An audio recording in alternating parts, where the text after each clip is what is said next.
I'm Dean Spade. Welcome back to Love in a Fucked Up World, the podcast, where we talk about how to build and sustain strong connections because our movements are made of our relationships and are only as strong as they are. This week, we're bringing you part 2 of the Ask Me Anything episode with the brilliant queer astrologer, Jessica Lanyadoo, host of Ghost of a Podcast. I loved getting to talk through these listener questions with Jessica and hear her perspective. Thank you to all the listeners who submitted them. Part 1 of this episode was released last week, so you can find it linked in the show notes or in your feed. These questions were submitted via Patreon at patreon.com/DeanSpade. I hope you'll join us there and submit questions for future Ask Me Anything episodes, be part of ongoing conversations we're having there, and get access to live events and content that I don't post anywhere else. Okay, let's jump back into the questions with Jessica Lanyadoo.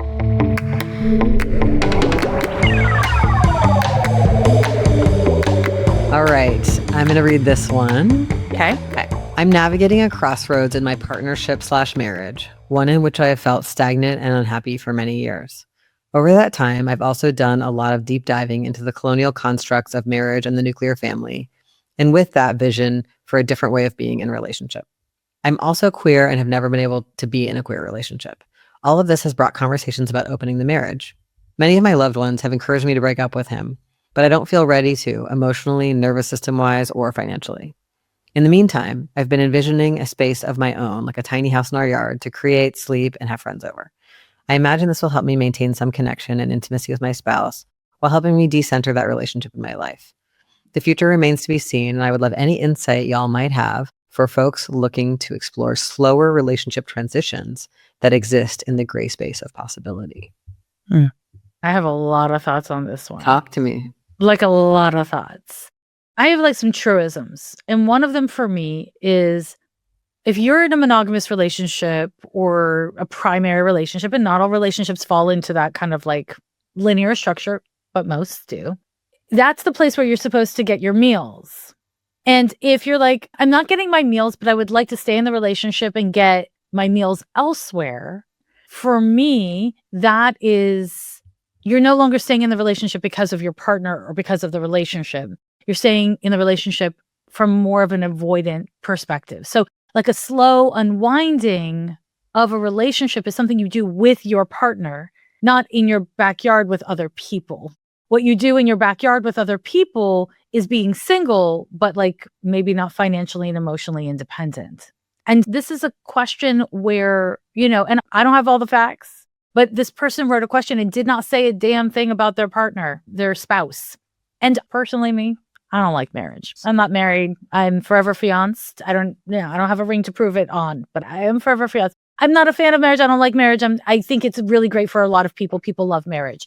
But when you get married, there are certain agreements, and you can have different agreements, but this person isn't suggesting that they have an alternative marriage. They're just saying they're married. And so for me, it sounds like they're not collaborating with their spouse to end this relationship. What they're instead doing is trying to be okay with leaving before they leave. And that can end up turning you into your spouse's bad guy. That can end up really being selfish and harming your partner.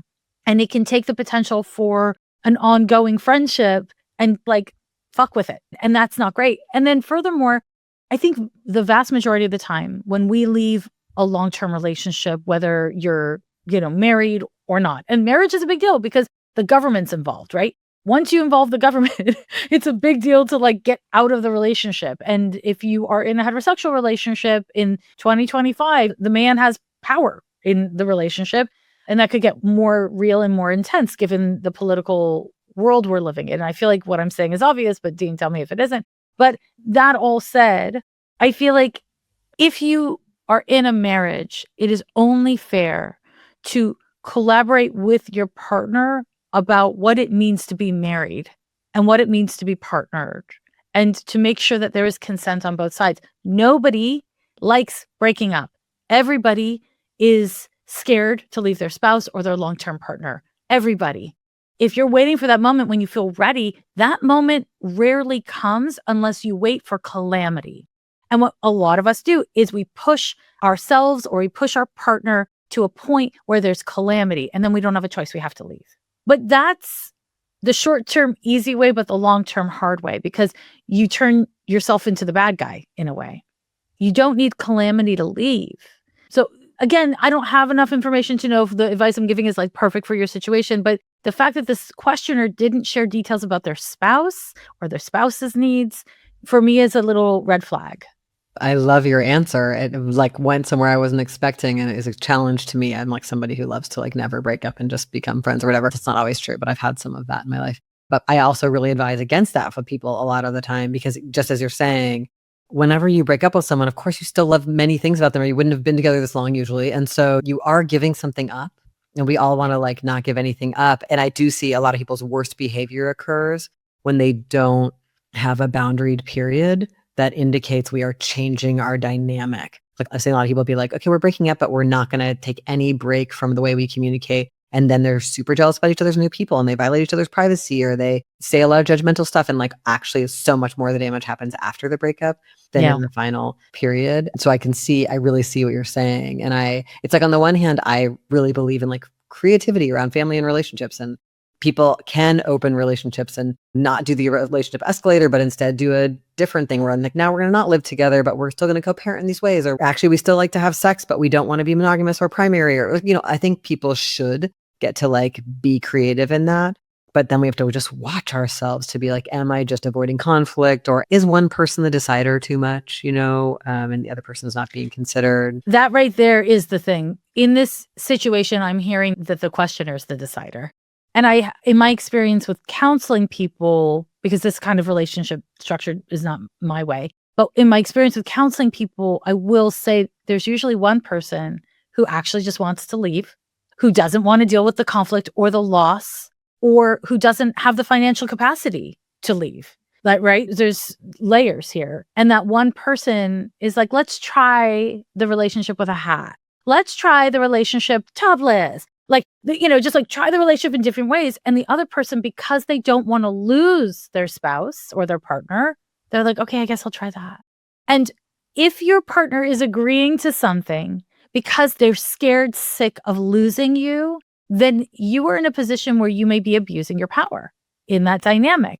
And that must be interrogated, because in my experience counseling people, the heartbreak we experience over someone hurting your feelings, of somebody leaving you, oh, that's awful. God, it's awful. But the heartbreak that we experience over the fucked up shit we do, that shit stays with you a lifetime. And so it's important to find ways of navigating this that are collaborative if your intention is to respect the relationship or the spouse. Because if you're really like, I'm not really in this marriage anymore, I want to live in the backyard, I can't really afford to move out, and I want to have a gay old time, respect, but how exactly does your partner's needs fit into this mix? Like, I'm not hearing a space for the partner. And that's where, when we feel oppressed or repressed, and we finally are like, fuck it, I'm going to take care of myself, there's a way that the pendulum can swing too far into entitlement. Mm-hmm. And that's something that I think is important for all of us to be mindful of when making any kind of like a radical shift within relationship. It has to be consensual. And that's sticky a lot of times for a lot of people. Which I think, years ago I read a self-help book that blew my mind when it said we shouldn't compromise in our relationships. So I think that also speaks to the partner if there's a partner who's afraid. Yeah. I got to give Jessica what she wants because I don't want her to leave me. So if she wants to open our relationship, or if she wants to live in the backyard. This really blew my mind in this book, because it was basically like, when we approach relationships primarily as compromise, we soon are in a little box that we created. So Jessica and I are dating, and she doesn't want me to go to graduate school in another city or country, so I don't. And then I don't want her to hang out with that friend because I'm jealous. And then she doesn't want me to, and so then we're both making each other's world smaller. And this is your average sexless marriage. So what that means is that everybody has to advocate for themselves, even though we don't know where this is going to end up. If I'm really advocating to go to graduate school and Jessica's really advocating that we fuck other people, we may or may not reach a place where we can be in this relationship and have the things we want. And that's worth the risk, because we want our chosen relationship instead of caging each other. And with the whole framework of marriage and forever, and our attachment system's obsession with finding somebody who will love us more than ever forever, but then also being very curious about other people, is hard here, And I think you can go through those storms with people and actually end up choosing to be together and renegotiate. I think most healthy relationships include major renegotiations once in a while because it means people are growing and changing, which we want for ourselves and our loved ones. But everybody has to advocate for what they want. I can't just be like, I got to hold on to Jessica no matter what. And therefore I'm not going to. And then later I'm pissed because you're doing something, So Yeah. I feel like this is a complex piece about how we want our relationships to make us more alive and more ourselves. And that means I have to be kind to my lover, expressing their wants, even if their wants terrify me, if I possibly can. Yeah. Yeah. And I think, so much of what you're talking about is not what I associate with marriage. It's what I associate with relationships. And I think it is important to acknowledge that marriage changes things because it's a thing. And I think there's so many assumptions and expectations and centuries deep worn grooves into what marriage means. It may be that this person and their spouse, one of them or both of them can't actually do a non-traditional marriage, or they might need to really consciously address the marriage component. I don't know why I'm so stuck on it, but I feel like that's relevant to the questioner. And I also think, they did mention finances. And if my general advice for anyone in a situation where they are financially reliant on their partner, if you are considering leaving, prioritizing financial independence should be at the top of the list. And moving into the backyard is more financial reliance on the partner, right? So for me, it is a sticky thing, but it's really important to not get trapped by your own expectations, by the expectations of community, or in a situation, if you can avoid it. And part of what I think is happening in this dynamic is, again, I get really strong feelings of this person needs to work materially on cultivating freedom as opposed to internally. Because you can be internally free, but if your circumstances are ensnaring you, then you're just prolonging the problem in a way. Does that make sense what I'm trying to say? Yeah. I think also we have to put in as giant raging homosexuals that I'm so glad this person is queer. And a lot of people I meet who are queer and in a straight marriage have a hard time finding queer community. And even before you're figuring out whether or not you're going to start having sex with other people, you need to find some queer friends. That is going to be essential to getting whatever it is you want next in life and to finding out how to sometimes I know people find a person to have sex with, but they haven't found any queer culture or queer community. And that is the thing that makes the whole thing really worth it. So I think that's the other thing I would say is working it all out will work better if you have queer community. Agree, Betson. Okay. Do you want to read the next one? Okay. This question is not dissimilar. How do you assess if you want to open up your relationship to flirt back with a friend? How do you communicate your longings and take risks with everyone involved? I'm currently in a closed monogamous agreement, but I feel flirty energy from a dear friend through their comments. I'm scared to lose my relationship, my friendship, and to ask about their flirty comments. A flirty and physically affectionate interaction doesn't sound too bad, but is it just a fantasy or is it worth exploring? I feel like I'm coming into contact with the edges in monogamy. I mean, I think curiosity is a beautiful thing, and we want to have relationships where we can be honest and curious. And the place I would start would be talking to this person's monogamous date to be like, I'm having this question. It doesn't mean any decisions have been made. You haven't addressed it with the flirt first, which I think could feel hard for the monogamous partner. I would just float that this is a question for you. Opening up relationships is hard. People have also a lot of fear around it because people have heard it's hard or have seen it not work for some people. Some people open their relationship, but really they wanted to get out of the relationship. There's a lot of questions here. I was in a monogamous relationship for 11 years and we opened and we stayed together. And that's been maybe 4.5 years ago or something. And I share that just because I think it is possible to do that if it's genuinely something that everybody wants to do. And we were lucky. I think part of the reason it worked well was that it wasn't like either of us were like, I must fuck this person. Sometimes I think it can be hard on the relationship when somebody's really driven to go fast because they want this one connection and the other person gets really wrapped up in jealousy about that one person. So I'd look out for that. Can you raise this question really genuinely with your partner about what all of this means to you in a really trustworthy way and get to have an open process around that doesn't feel rushed or pushy. I think that's more likely to generate curiosity on all sides.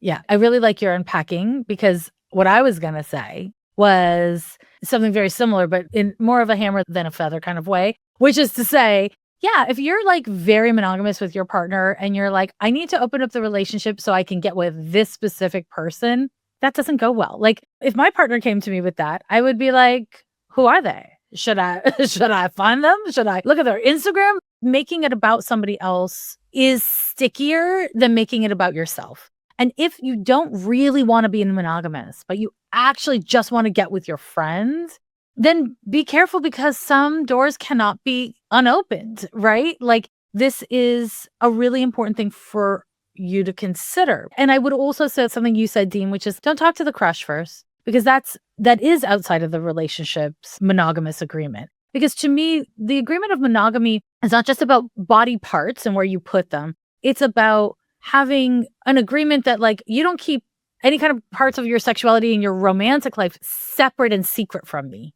And so as soon as you start keeping secrets with other people about your sexual dynamic, you're outside of monogamy as far as I am concerned. And this is about accountability, right? Accountability to like, am I just feeling restless and like I want to have a fun, flirty thing that has nothing to do with my partner? Am I super into this other person? Or do I want to change our actual relationship? Because if you want to change the actual relationship, then I think it's reasonable to expect that if you're both willing to do the work, then you'll have an experience like you did, Dean, where you're like, yeah, we worked through it. But if it's really just like, I have a bestie and now we have sexual dynamic, that's not really non-monogamy. Now we're more actually into polyamory. We're into not just having a sexual dynamic, but having an intimate sexual dynamic with someone else. And when opening things up to your partner who you have a monogamous relationship with and a monogamous agreement with, my thinking is like, it's really important to be mindful. Like when you open the floodgates, your partner gets to flood in the gate, right? Your partner gets to flirt with their bestie. Your partner gets to fuck whoever they want. Again, thinking about it outside of this one crush and this one like exciting flirting dynamic is your assignment for yourself. That's your self-care. That's your responsibility to your partner. And in this space, it might make sense to be a little less flirty with the bestie so that you don't do that thing that we do when we're really crushed out on someone and we have chemistry with somebody where you're just like, oh shit, it happened. I didn't mean for it to happen. Oh my God. When you knew, right? Like we know when we're like pushing things. So yeah, that's my take on that. I like that this person's question indicates that they're letting this crushy or flirty feeling ask a bigger question about their life. In the years leading up to when I opened my relationship, I was like, oh, what do these little crushes I've had mean?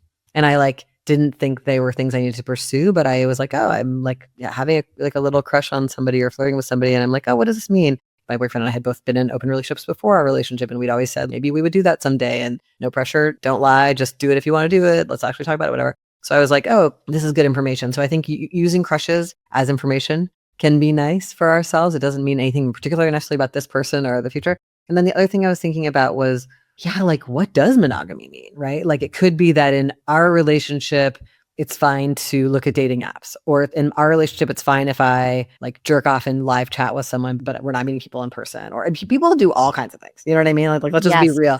Or in some people's monogamous relationship, it's like, you can't talk to your friends about our relationship. I mean, some people have very locked down levels of exclusivity about emotional pieces, not just sexual things. In some people's monogamous relationship, you talk to your friends in every detail about your sex life with your partner and yourself, or porn or whatever you're into. So just like even getting to have a conversation with people in your life about what you mean when you say you're monogamous with each other. And if you want to change even that to start, even if you want to be like, I want to look at dating apps and I don't want to hide that from you, or I want to talk more with my friends about sex than I have been, and I want to make sure that I'm doing that so it's not a surprise or whatever. Like just, I knew somebody who was in a relationship where it felt like all their friendships were couple friendships with their partner, and they were like, I want to have some independent friendships because I'm not getting some needs met, or there was too much exclusivity. So just like all those fine-tuning things that are about like letting the crush or the flirt like wake you up to be like, is there anything I've agreed to that's not updated with me right now?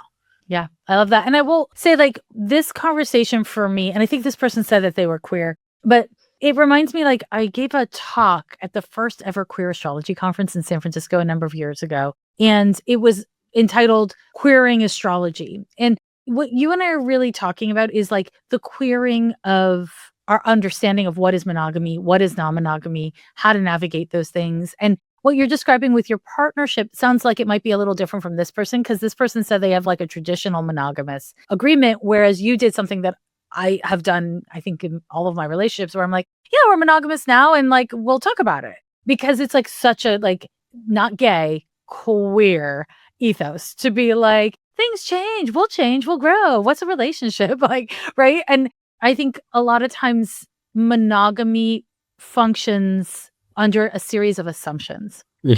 And one of the most common things I've experienced with folks that are like married or like in monogamous relationships, that's all they've ever really considered, is when I ask them like, okay, well, why do you want to be in a relationship? Or why do you want monogamy? Or why do you want to be married?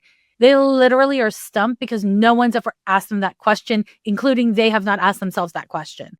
And I think that's, again, just like a good thing for this person or anybody to think about is like, it's okay if you haven't asked yourself the kind of obvious base question, because most of us don't.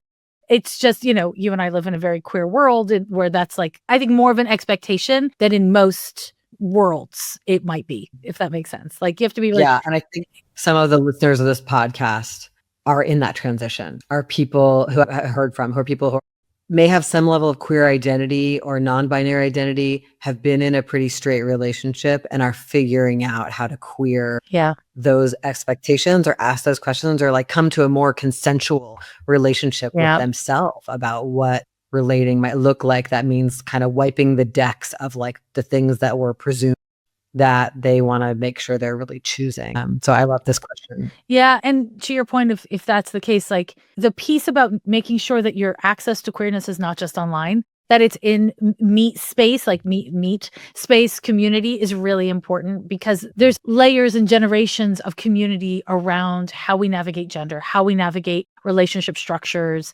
consent, you know, all of this kind of stuff. And I feel like having the experiential layer of it is really important. So there's that. Call a queer elder. Yeah. Call a queer elder. Shit, that's our next podcast collaboration. Okay, wait. I will just say, like, you kind of referenced porn, and the last question on this document is about porn. I think we should insert it up here. Great. Yeah. Do you like that? What do you think about pornography? Sorry, I just saw the comment. Yes, call a queer elder. I literally think we should do a podcast called that. I'm pitching it to you. Let your team hear it. Okay. Hope says yes. Now you have to do it, Dean. I know you've got nothing but time. I do what Hope does. And I've been doing what you say since I was 25. Okay. That's exactly what I want to hear. You heard it here first, folks. Okay. So what do I think of porn? What do you think of porn? Okay. Here's the thing. We live in capitalism and patriarchy. We live in an ableist, racist world. Therefore, porn's really fucked up. Also, porn's great. Porn's fun. It just, who's making the porn? How's the porn being made is exploitative. I mean, we should be asking that question about porn, also about DoorDash, also about fucking AI. Like, we should be asking that question about everything and not just the thing that gets fucking demonized. And porn's fun when it's not exploitative and terrible. What do you think of porn? Yeah, I mean, obviously, yeah. So like I come from a very pro-sex politics that's very tied in with solidarity with people doing sex work. And so in that sense, you know, we're against all like banning of porn or of sex work or whatever, usually in the name of protecting women. All of that is bad for people. It's bad for women. It's bad for sex workers. It's bad for queers. Whenever porn is banned, it's always queer porn that gets banned or queer bookshops that get closed, or I know we can all be called obscene for being queer and trans, and that is of course the politics of today. So we want to like avoid an anti-sex politics, and we can talk about how porn can be exploitive, and porn can also have a weird role in our own lives. Like there are plenty of people I know who are struggling with how to deal with it. There's so much intense stuff available to them at all times. And it's just like one, like everything else, like you can have it with video games or with Instagram or with any substance or food or process. You know, it's something that people can have a struggle with, or that they can feel affects their sexuality in ways that they don't like. I also meet people who are grappling with that. So to me, it's just like everything else. How's this going for me? How does this make me feel? How does this relate to my values? Are there things that I'm doing with this that don't feel aligned, or that I think it's really hard with sex. Like if I have shame about something I'm doing with my sexuality, is that just cultural shame? Am I just being shamed by our culture and then I have internalized it? Or am I experiencing like a concern that's grounded? Because a lot of times we can use our politics to like shame ourselves. So I think this stuff is really complex. And again, it's an area where I'm like, you got to have friends to talk to. It's like, that's the most useful thing is just to talk to friends. Like, do you watch porn? I watch this and I feel like, is it okay that I watch it? Or like, do you think there's a way to watch things like this more ethically? Or I don't like porn, there's something wrong with me, or like whatever that is. I think I want everyone to have more friends and talk to their friends about sex. Like that is the thing that I think would make our sex lives safer and better. And shame is really dangerous for us because we are likely to hide and not get support and sometimes fall into behaviors that aren't benefiting us. Like shame just really like leads to all of that. So for me, like shame wants to hide. It's beneficial to instead phone a friend. You know, in astrology, Pluto governs coming and shitting and shame. It governs kink and power play.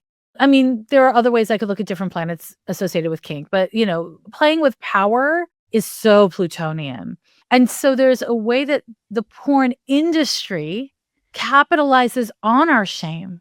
You know, 700 years ago in the 1990s of San Francisco, I worked in a phone sex office and I did the dispatch. I didn't do the calls, I did the dispatch. And back in the day, there was a distinction because phone sex was a thing, whatever. But you know where we had the most callers always? The fucking Bible Belt is where. The Bible Belt. Because there was shame around sex and sexuality. And shame can create kinks, and then those kinks create shame, and then we have a cycle. And so, you know, as a more introverted person than you, I'm like, yes, having friends to talk about this stuff with is a great goal. And also, not everyone wants to talk about sex with their friends, or some of their friends are just like not the right people. So if you can't have a good friend to talk to about it, get a therapist, not ChatGPT, not a language model, a therapist who you can talk to. Or if that's not accessible, make it a mission to consume sex positive content, videos, writing from sex workers. And when I say sex positive, I don't mean positive about porn inherently.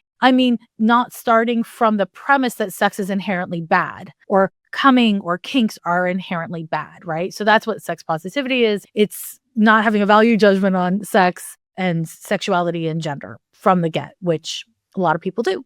I think we all do. Yeah. And I mean, it's obvious, but I feel like I just need to say it anyway. It's so amazing to take things that you feel are taboo to feel or think and play them out with people in kink. Like that is so lovely. Like there are ways to engage consensually about all the things we most fear, wanting to control and possess others, wanting to be controlled and be possessed, wanting to submit and dominate. Like these are all really typical reactions to living in this kind of society that are like their drives. And it can be so much fun to find people to do them with in ways that really interest you, or watch people do them in ways that were consensual when they chose to record the thing. You know, there just actually there's so much community out there about all of that. And I think if people feel any fear about looking into that, it's there. And luckily there's a lot of online community and there's gatherings and there's so much. Yeah. If you want to make your life more about sex, which I think a lot of people would really benefit from, you can find ways to do that and find like your people. And it might be a lot of hunting, but there's beautiful books. There's so much stuff. There's so much stuff. And this is where, whether you're gay or straight, I always point people towards queer thinkers, writers, when it comes to topics of sexuality, because there's less well-worn grooves and assumptions in queer theory and the queer politic around sex, from my perspective. But of course, I'm like, oh, I don't know. Maybe that's too much of a pitch. I want to just say one thing, kind of adjacent topic, which is the anxiety and terror that so many of us are living under in 2025. And I'm confident in 2026. And I won't go further than that because, come on, let's metabolize what we can. For some people, it's going to accelerate your sex drive. It's going to accelerate your drive to watch porn or do other things that provoke intense emotions. And for other people, it's going to diminish your sexuality and diminish your sex drive and diminish your interest in or even capacity to be in your body. And that's okay. Both of these things are okay. You want to start from a foundation of shit is fucked up. You are a person in a body. You are navigating complexity and systems of oppression inside of your own shit. And if you are finding yourself really struggling with sex by overdoing it or underdoing it, that's cool. Start from a place of acceptance, of witnessing yourself and giving yourself permission to be where you're at for now, as long as you're not harming yourself or others, right? And that's an important question. Am I harming myself or others? If the answer is no, then hang out there? And if the answer is yes, then how can I adapt so that I can be where I'm at without perpetrating harm against myself or other people, right? Because I have also conversely seen, people be in kink situations with people where there is not clear consent, there is abuse of power, and people get really hurt. And so you want to come at this from as clean of a place as possible. And how you get clean with your intentions and your motivations is by cultivating presence and acceptance for what is before you try to, change the vibes. I think that's an important thing to say.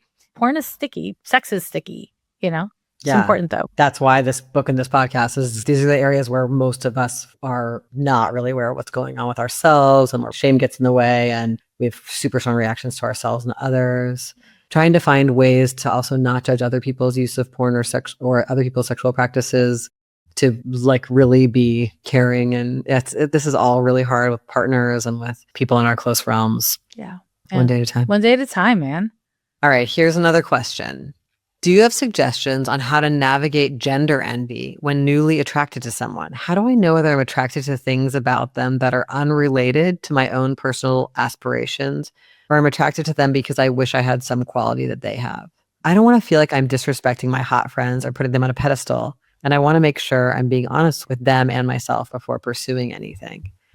So part of what I get out of this is the person's trying to figure out, do I just admire you, or do I actually want to fuck you? Right. Or maybe even, do I want to be like you, or do I want to fuck you? And there's so many dilemmas in this. So one thing is, some people are like, I have a type and I only like, and I really encourage us all to be more flexible with that if we can be. But then the danger is I might be like, okay, I'm going to try it. This isn't my usual thing, but I'm feeling something. And then I might find out I don't want to go forward, right? Oh, what if I can't sustain attraction to some type of person that's outside who I've traditionally been attracted to? And my feeling is this is about consent. So yes, if you're attracted to somebody at the time, you can have that attraction and pursue it to the extent that you want, and you can stop at any time. That's the nature of us being interested in consent. We might want to ask ourselves why we're attracted to people, if they have a status or a quality, but that's also I think it's okay to learn about ourselves through attractions. As long as we're being honest all the time. I don't want to be like, yes, I will be your betrothed husband, when actually I just wanted to see what it was like to go on 2 dates with somebody with your qualities. Yeah. Right. So as long as I'm keeping people up to date and not misleading anyone about what I'm doing, I don't think there's something wrong with exploring different kinds of attraction.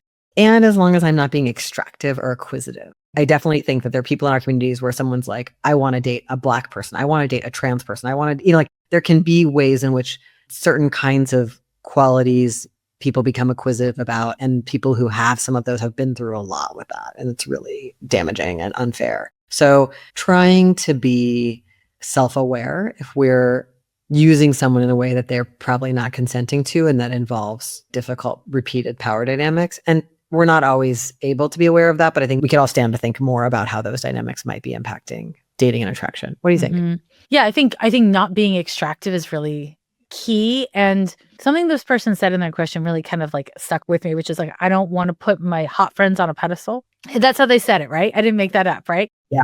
And to me, what that implies is that they're crushing out on their hot friends, not just how do I know if it's gender envy? It's also the boundaries of I really like you and I really like you seem to be confusing for this person. And I'm curious about how that's about gender, right? Because they didn't share if they were questioning their gender, if they are trans or non-binary, which I usually think of envy in that context, but I don't know what this person's deal is. So it really comes down to consent, like you said. It's just you don't want to be a bathtub man. That's not an expression, because I made it up and I use it as though it's a thing. But there's a certain kind of person who's just hey, baby, you're so fine. Did you have a hard day? I'm going to run you a bath. I'm going to put rose petals all around your bath. I'm going to make sure that you feel great. And then they run the bath and then they get what they need out of you and they leave your apartment and your bathtub overflows and you have to deal with fucking water damage.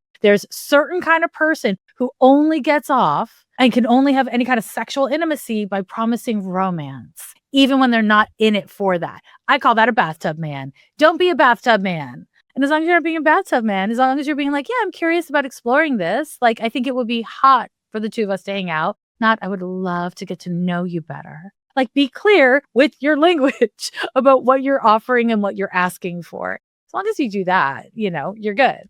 So I recently had a conversation with a friend who was concerned about whether or not someone was genuinely attracted to her. Mm-hmm. She was like, I'm not the type of person this person's usually attracted to. And I'm a little worried they're attracted to me because they admire something about me, that this person had a certain relationship to something she had done in the world and was kind of a fan. Yeah. And I think this is also interesting about ourselves. What do I want to be wanted for? Yeah. Can I stand to be wanted for which, parts of myself? And if I want experiences of being wanted for things I'm not usually wanted for, what do I have to do to get that? And just being real about that. And then she also told me a story about somebody she knew who wanted someone because this person had a pre-existing status they knew about. And then after they were together for a little while, they were like, well, I'm not into it because like the bloom is off the rose, right? Like I was so excited to connect to this person because I had an idea about them, but I actually don't have sustained attraction.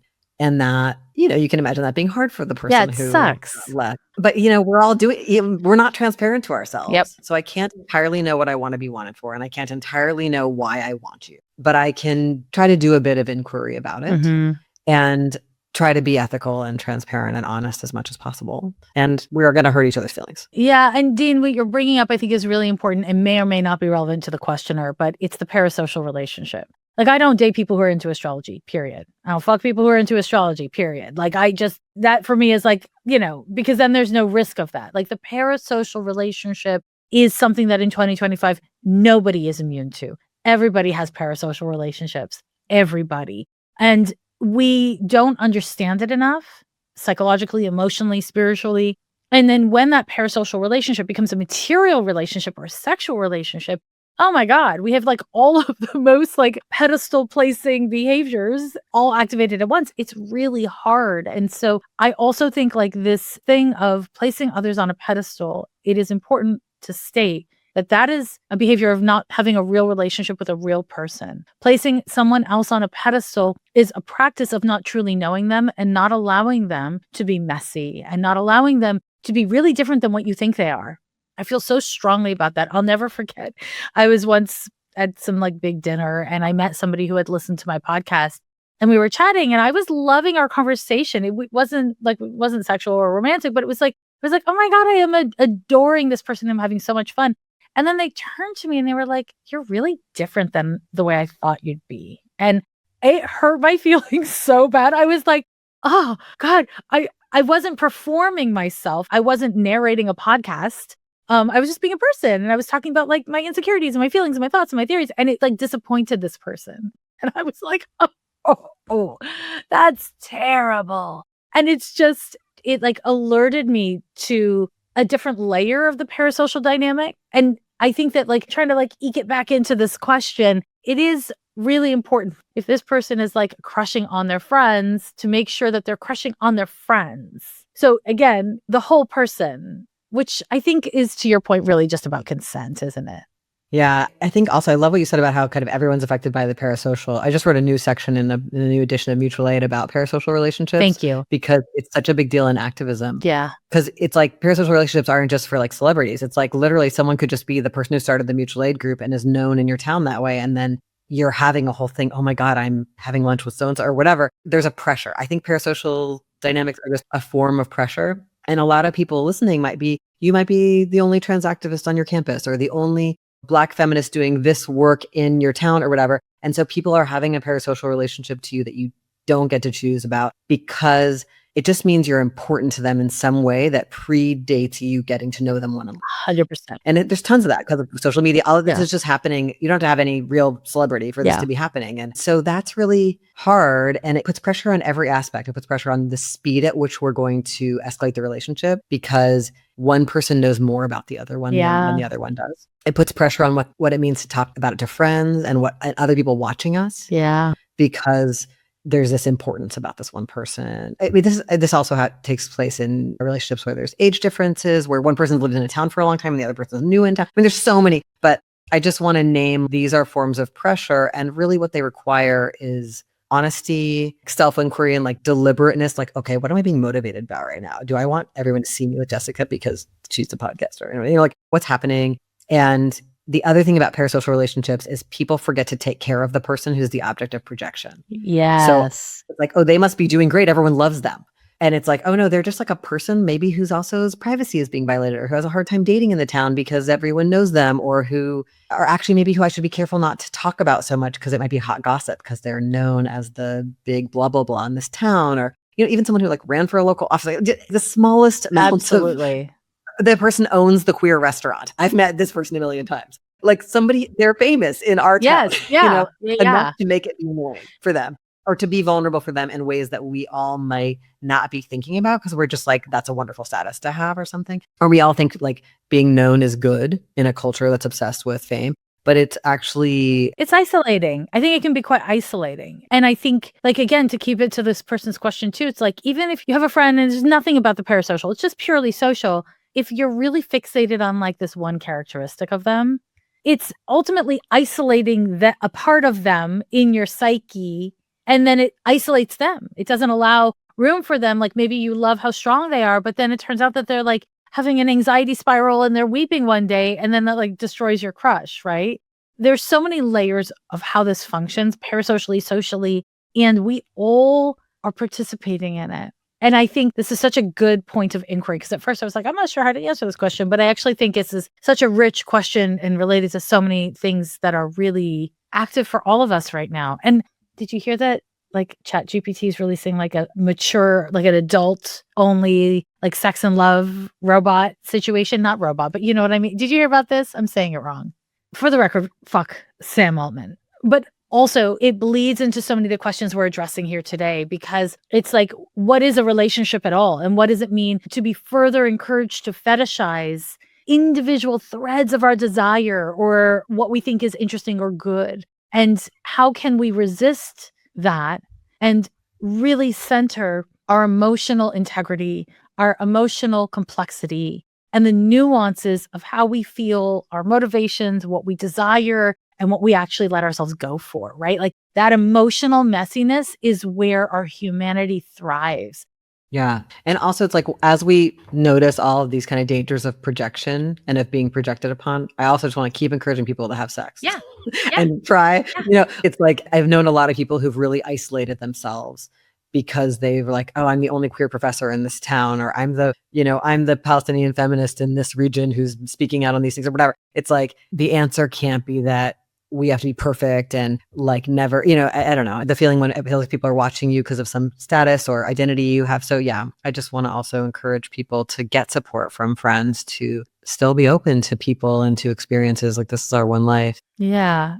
I really appreciate that you always bring it back to that. One more question that we have. One more question. Okay. So this person first includes an excerpt from Love in a Fucked Up World from page 292. So I'm going to read this excerpt in case it's useful for people who haven't read the book or whatever. This is the section of the book. While some people escalate when they don't mean to, others say they want more connection in sexual and romantic relationships, but unconsciously take actions that block this from happening. This also comes up when people are narrowly specific about what kind of relationship they want. For example, being unwilling to connect with anyone unless it will lead to committed partnership.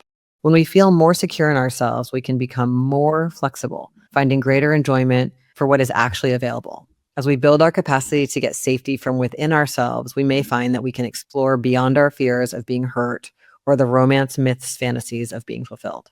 So the person's question is, I find I'm one of those people who is very affected by the romance myth and have found your book really helpful as I start to release a lot of that baggage. While I still want romance and a partner, I'm learning not to feel so devastated at not having it. For background, I'm monogamous and don't think that will change, and I've been looking for a serious partner. How do you approach not being closed off to other things like you suggest?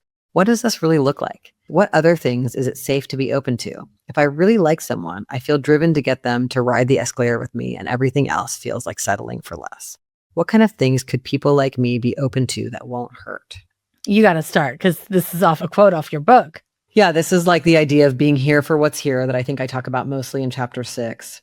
I think what's hard about the relationship escalator is people sometimes feel like very sensitive to, like, if you don't want to do this with me right away, I don't even want to start dating you. And what I've seen happen is sometimes like, you and I go on a date, we have an amazing time, and I want to message more than you do, or I want to hang out more quickly, more frequently, and you don't. And I feel so freaked out and insecure from that I get out of it. Mhm.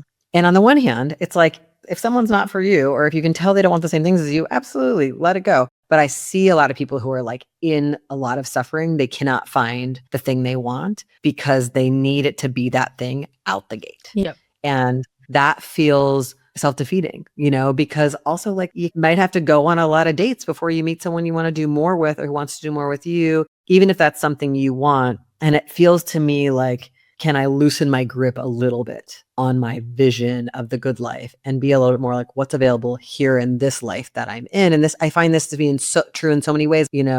If I'm in an organizing group and I'm like, a good action looks like this one that I heard about in Chicago or Atlanta, and I'm just trying to force it through with this group. And it's like, maybe this group isn't ready to do that. Maybe we have to have more meetings, or maybe we're going to do this other thing first. Or like, just whenever I'm trying to force a solution or force an outcome, or I have a very narrow standard of what's acceptable, I have a question about whether any more flexibility is available. And it may not be. I really may be like, I am so uncomfortable in a more casual dating scenario that I'd rather not date than be in that one. This is all about choice.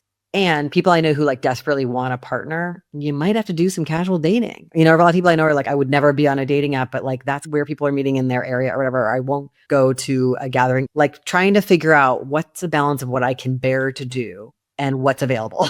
And can I have as much flexibility as possible? And it's completely fine to have a solid no. If you don't feel like you can say no, then you really can't say yes. So it cannot be about forcing myself to do stuff I hate. That is not a way toward happiness. This is hard. I mean, I think for me, it's often like, sometimes what I do is I think, could I imagine that? And at first I'm like, fuck no, fear reaction. And then I'm like, let me try it again in a couple of days. Now what happens if I think about it? Like noticing my own capacity to change or get used to something or used to an idea. Or I've had the experience of wanting to communicate more than someone I'm dating, like wanting to, like, I could fucking text all day. And like, I could sext like till the end. Girl, I know it. Let's go. Let's take it just out on text. you. Yeah. Let's go. And I love to communicate to a probably pathological level. And when I am dating someone who communicates less, it's really been a growth area to just be like, this doesn't really mean anything about whether they like me or not. This is really just like a reasonable difference among people about how they engage with the phone and the computer and the day, or how they focus on different tasks, or how they are present in different, and I have gotten so much out of just accepting other people more as they are and believing them about what they say their experience is, unless there's some reason to not trust them because, like something really seems off. So I feel like that ability, you can't rush that, but just the experimenting around the edges with ourselves of like, wow, I'm trying to loosen my hold on the romance myth. I might not be ready for certain activities. What's possible? Could I give people a little more leeway after the first date? Or could I be willing to spend time with people and enjoy it, even though it doesn't seem like it's going in that direction a bit? Yeah. Okay. First, I'll say, in my experience doing the work I do, when people have a fantasy about what like the relationship should be, it is 50 to 80% of fantasy about who you are, not about who they are, a fantasy about who you are, how you are. If you want somebody who texts all the time, the fantasy about who you are is I'm somebody who likes to text all the time. And the reality might be is I'm somebody who needs a lot of validation. Or the fantasy might be is I just like talking. And this obviously not about you, but the reality may be I'm scared that if they're not talking to me, they're fucking with someone else. Right. Mm-hmm. So the fantasy that you hold about yourself is going to get in the way of actually knowing somebody and being curious about the dynamic unfolding. And so this happens as we age, we're just like, I know myself, I can't possibly date a Libra. Or I know myself, I couldn't possibly go on a date with somebody who says they like reality TV or whatever it is, right? This can be truly, yourself. And it can be truly you getting in your own way and you having a belief system that is based in defenses or fantasies, right? And so I think that is something to be curious about and mindful about. And then here's my thing. This is my general hot take. You go on a date with somebody. You're like, meh. It's not a no. It's not like their smell made me want to gouge my eyes out. It's not like they're fucking rude to the server at the restaurant. Like, it's not a no, but it's not a yes. Always take a second date. That's my theory. Because I don't know about you, I'm nervous on a first date. I'm not my normal charming fucking self. I am like, too much, not enough, weird. Most of us are weird when we're nervous. So my theory is 3 dates. It takes 3 dates to have a baseline sense of someone and to give someone an accurate baseline sense of you. Just fucking baseline. And so my take is, do not go on long involved dates with somebody unless you know you like them, right? So this is like, take a walk, have an ice cream cone. I don't know, like, fly a kite. I don't know. Flying a kite might be very involved. I can't tell. I've never done it. But like, do something shorter, smaller, something that you would actually like doing. So many people go on dates where they go out for a drink, but they don't actually love going out for drinks, or they're tired after work. And I'm like, why would you do something you don't like when you're getting to know someone? Huge red flag about you. Like, only do shit you like when you're getting to know someone, because why would you want to create a foundation with someone based on things you don't like? Be yourself. And if that doesn't vibe with the person, if they don't like you when you're yourself, fabulous data. Don't hang out with them again. It's not a treatise on you if somebody doesn't like you when you're yourself. But if you're trying to be likable and you're trying to be what you think they want and they don't like you, well, who knows? Maybe they would have liked the real you. Be yourself on 3 dates until you know you like them or you don't like them or they don't like you. But if you're meh, always give them another chance. Always take the meeting. That's my theory about like work stuff, personal stuff. Always take the meeting because you just don't know. Sometimes my worst like social exchanges have inspired my best work, and it only inspired my best work because it confronted me with something of myself that I was like, I don't want to deal with this. And then I dealt with it and I was like, oh, this is fertile. I can share it. So you just kind of don't know what'll come from, it's kind of like dating strangers, hanging out with strangers. It's kind of like, I think of it as like a volunteer seed. Birds, they'll like eat seeds and then they'll drop seeds. And then all of a sudden you're like, I didn't plant this lavender. Where did the lavender come from? But who doesn't want lavender? It's gorgeous. But it's like it volunteered in your garden. Sometimes people just like spring forth life in your life that is unexpected and not what you would have chosen, but is still like lavender in the garden of your life. Like, it is lovely. And so being open to that means you have to take the meeting. You have to like go on the date, not ignoring your boundaries or your preferences, but holding space for maybe is maybe yes. And a lot of times I think people are like, maybe is not a yes, but not a yes is also not a no. Yeah. The advice you just gave, I would say, is the good advice for aversive people. Like, I have friends who they have a hard time liking people. I love people.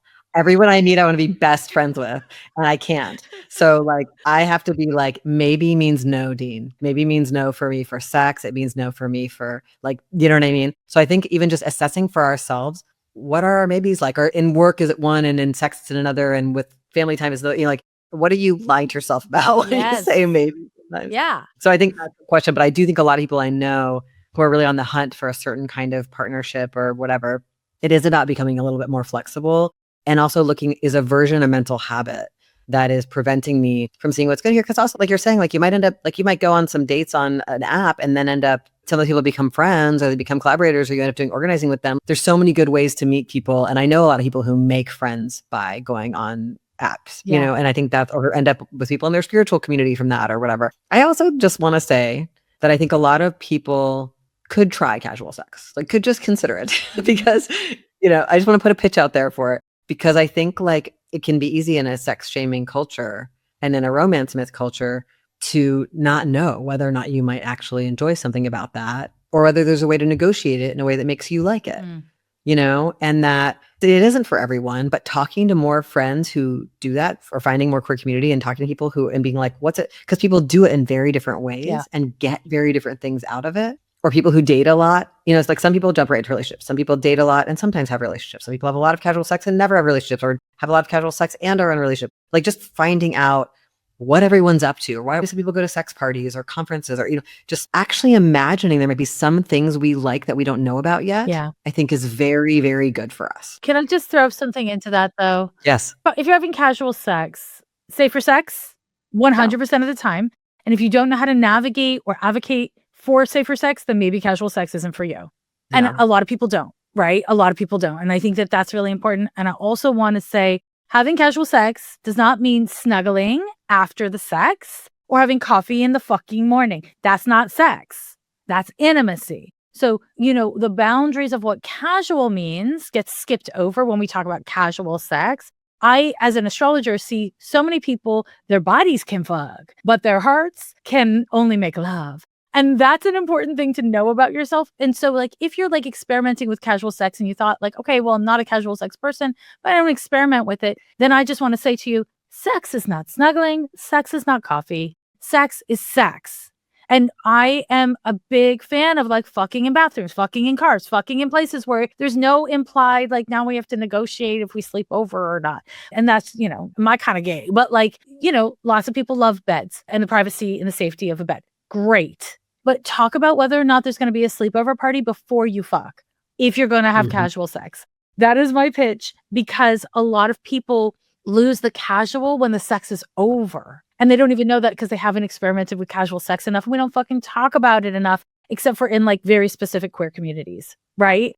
And so I think for people who are dealing with like the heterosexual dynamic and the inherent power issues that exist between women and men, I think it's really important, if you are not a cis dude, to advocate for yourself what you need and what you expect post-coitus, and to negotiate casual sex, but safer sex, right?